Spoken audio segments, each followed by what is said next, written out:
अस्सलाम वालेकुम नाज़रीन, आवाज़ सीधा आओ हथियार जो गांव आया आदम संभाणी आम खबर आवाज़ शेयर कंदो हलां त कैमरा पारा न्यूज़ 1 ते पाबंदी लगाई वई। पाबंदी खिलाफ सखर यूनियन ऑफ जर्नलिस्ट पारा एहतजाज कयो वियो। वधीक मालूम कंदासीं दीन मोहम्मद समेजे खां। जी दीन मोहम्मद, छा तफ़सील आहिनि?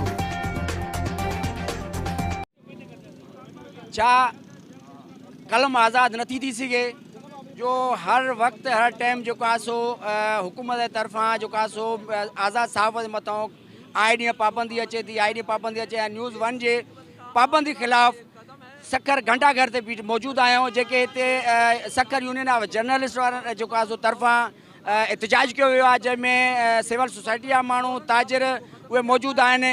असां उनखां मालूम कंदासीं त छा हीअ जो सो आज़ाद साहब जे मथां जेकी पाबंदी आहे उहा हुजणु खपे। आज़ादी साईं ॿुधायो, जेके न्यूज़ 1 ते पाबंदी आई आहे, छा इहा आज़ाद साहब जे मथां कोई जो सो वॾो मुझे ख्याल में जॾहिं खां ही हुकूमत आई है हिन जो कम ही इहो ई रहियो आहे त सहाफ़त जे ख़िलाफ़ जेको आहे हिकिड़ो उन्हनि जे ख़िलाफ़ या केसिस बणाया वञनि या उन्हनि जे चैनल खे बंदिश कई वञे। जेके बि अगरि पॉज़िटिव और नेगेटिव पहलू हो ॾेखारनि था त उन्हनि खे रोकियो वञे, उनखे कंट्रोल कयो वञे, मॉनिटरिंग कयो वञे। तव्हां ॾिसो त जॾहिं बि खां हिन हुकूमत संभाली आहे काफ़ी सहाफ़ी जेको आहे बेरोज़गार थी चुका आहिनि ऐं ख़ुसूसन हमेशह ॾिठो वियो आहे त जेको आहे उन्हनि चैनल खे हमेशह कोई भी अगर पॉजिटिव पहलू दिखायो वियो आहे त हिन हुकूमत उनखे या त बंदिश ॾिनी आहे या सहाफ़ियुनि खे गिरफ़्तार करायो। त इहो इन जेको अमल जी सख़्तु अल्फाज़नि सां मज़म्मत कयूं था। इहो बहितर अमल न आहे। न्यूज़ 1 चैनल जंहिंजी पाबंदी लगाई वई आहे उनखे फिलफोर ख़त्म कयो वञे ऐं उनखे बहाल कयो वञे।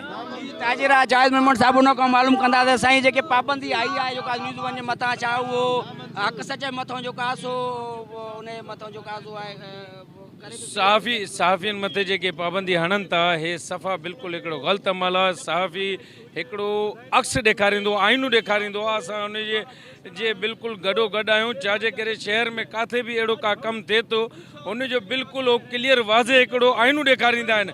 हिन जे ख़िलाफ़ असां अॼु एहतजाज सरापा एहतजाज आहियूं कि हे जेके पाबंदियूं न्यूज़ 1 ते या ॿिए चैनल ते लॻी आहे, असीं हिन सरापा एहतजाज आहियूं। हे कंहिं सूरत में न हुजणु घुरिजे। असां हुनजे लाइ अॼु पुरज़ोर मज़म्मत कयूं था।